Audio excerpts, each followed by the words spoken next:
Au nom du Père et du Fils et du Saint-Esprit. Amen. Le Seigneur soit avec vous et avec votre esprit.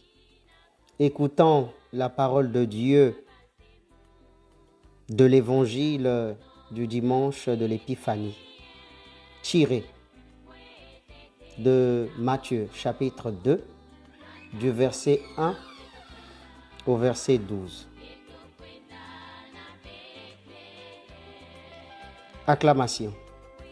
Alléluia, alléluia.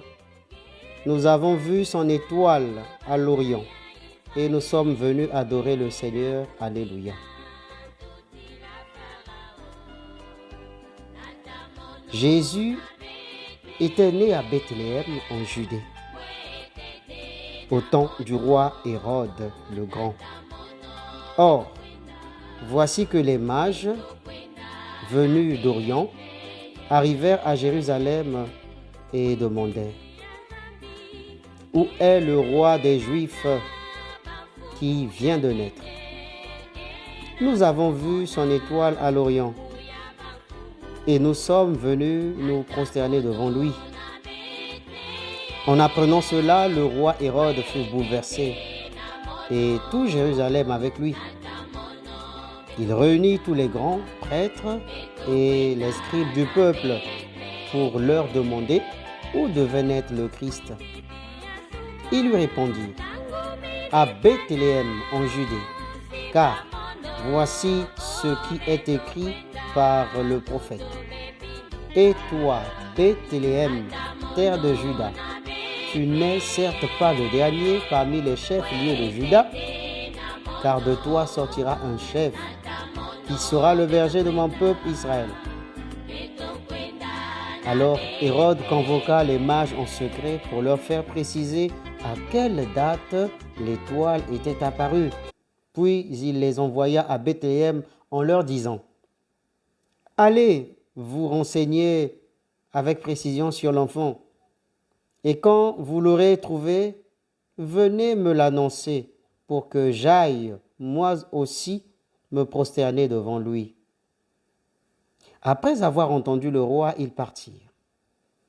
Et voici que l'étoile qu'ils avaient vue à l'Orient les précédait, jusqu'à ce qu'elle vienne s'arrêter au-dessus de l'endroit où se trouvait l'enfant.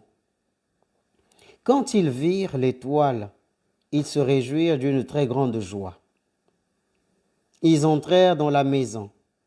Ils virent l'enfant avec Marie sa mère, et tombant à ses pieds, ils se prosternèrent devant lui.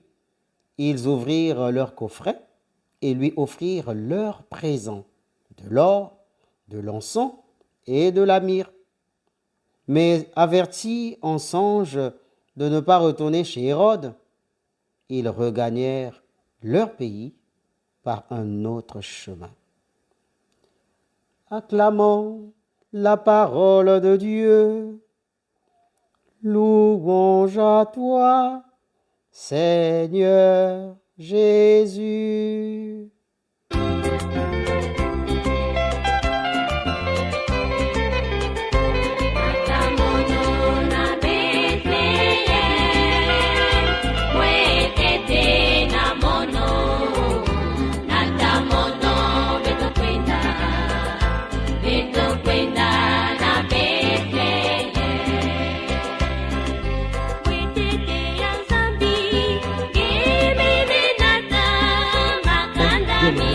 Paix et joie à vous et à vous toutes, partout où vous vous trouvez, chacun dans sa position actuelle, en train de m'écouter ou d'attendre probablement son partage de la parole.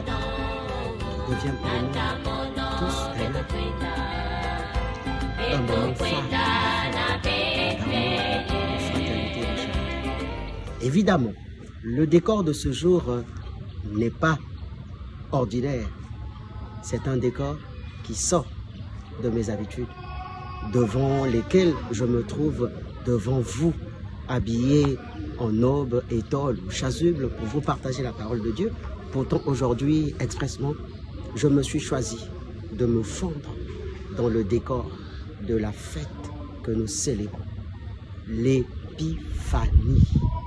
Eh oui, cette fête qui vient quelques 10 jours, 6 jours, en tout cas quelques jours après Noël, célèbre la petite, c'est-à-dire petite manifestation fanée, manifestation de la gloire de Dieu.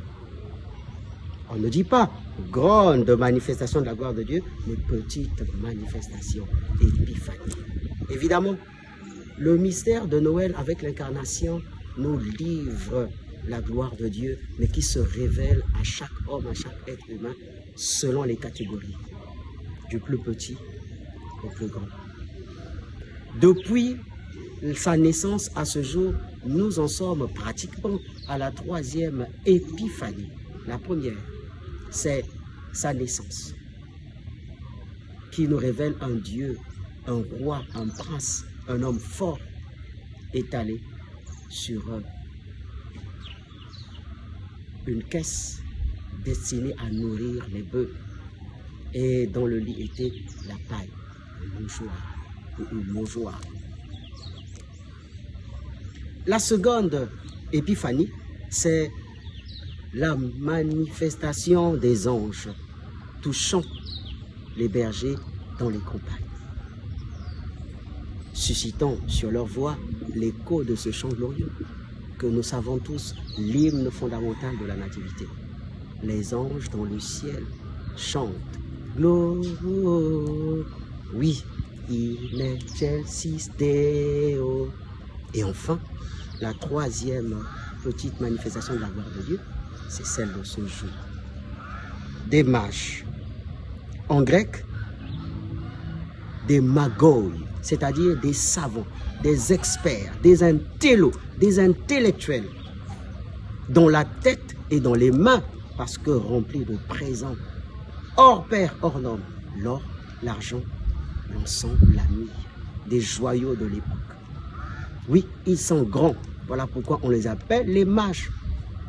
Il arrive que la tradition dise qu'ils sont des rois, pourtant dans le texte, il n'est pas évoqué quelque part la notion de roi. Il faut peut-être dire d'eux qui sont des rois parce que, vu leur rang du paraître, ou peut-être du bien-être, pas pour contenter de paix leur vie, mais pour se faire voir que eux aussi sont devenus quelque chose ou quelqu'un. Oui, nous les entendons, ou nous nous entendons nous-mêmes quelquefois, nous autres prêtres, dans tous nos rangs et toutes nos classes distinctives, selon les degrés de notre sacerdoce. Oui, évêque, on le dira, cardinaux, oui, on le dira, prêtre, diacre, curé, vicaire.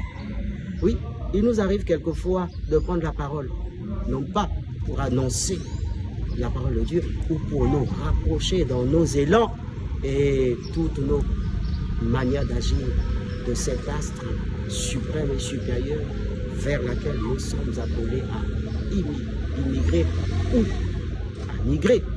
Oui, nous le faisons pour soutirer de cet astre notre part de gloire, notre moment de jouer à l'important. Prenons la parole pour se faire voir. Prenons la parole pour écraser les autres. Ou posons des actes pour attirer le regard, la clémence et surtout les faveurs de tous ceux qui nous regardent et tous ceux qui veulent nous entendre. Frères et sœurs, bien-aimés, gare à nous. Il n'y a que la seule star, Jésus-Christ, qui nous donne une belle leçon de l'humilité. Alors, de quel côté serons-nous? Dans quel team, dream team serons-nous?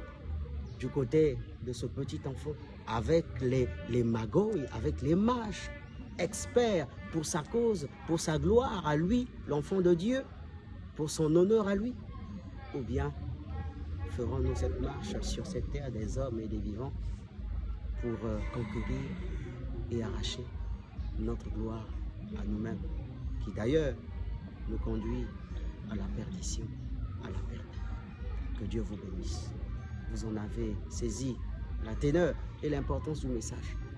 Célébrons avec épiphanie la petitesse de l'enfant Dieu qui fera de nous des hommes et des femmes, des cadres, des évêques, des prêtres, des diacres, des pères de famille, des mères de famille, des jeunes, des dirigeants politiques, militaires, administratifs,